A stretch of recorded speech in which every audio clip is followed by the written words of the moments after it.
পিঠা তুমি চালনে গরম গরম ধুমে উঠতেছো এত সুন্দর কে তোমার এই গরুর গোশ দেখাইতে খুব মজা লাগবে। পিঠেটা তো বানাইলেন এক কোপ দিয়ে 2 ভাগ করলেন, পিঠেটা কি স্বাদ হবে? খাবেন ভাই?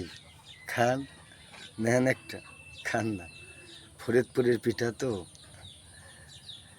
পুরানো ধানের নতুন আলা চাইলের নতুন পিঠা খাইতে সেই মজা।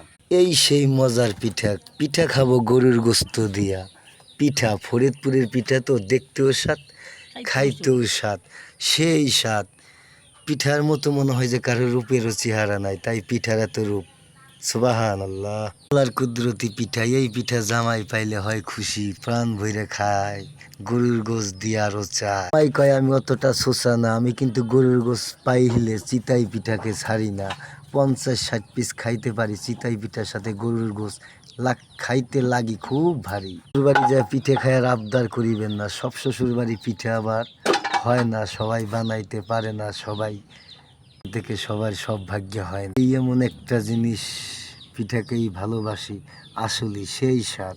দিয়া পিঠা খাইয়া পার করিয়ে দিব সারা রাত। পিঠা খাইতেও স্বাদ, গরমে তার চেয়ে বেশি বাড়ি করেও স্বাদ। পিঠা এটা কি পিঠা? চিতই পিঠা। কাছে খুচাই না চিতই পিঠা, জামাই পিঠা। যে পিঠা জামাই খুশি হয়, গরুর গোশ ছাড়া খায় না, চিতই পিঠে ছাড়া কিচ্ছু বোঝে না। গরুর গোশ পায় আর কিছু জামাই লাগে না, খালি চিতই পিঠার গরুর গোশই খেতে চায়। খুব মজা, টেস্ট আছে।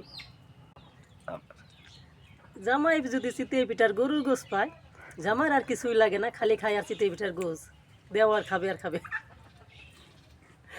আলহামদুলিল্লাহ, গরুর গোশ দিয়া খাচ্ছি পিঠা, ঝোল আসছে তাই সুবহানাল্লাহ। কত মজা! খাও একটা পিঠা, খাইছো সাবা, খুব মজা।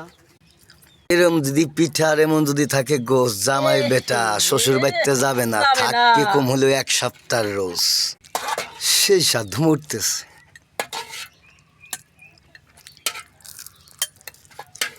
ওমায় যাও, পরে খাবো।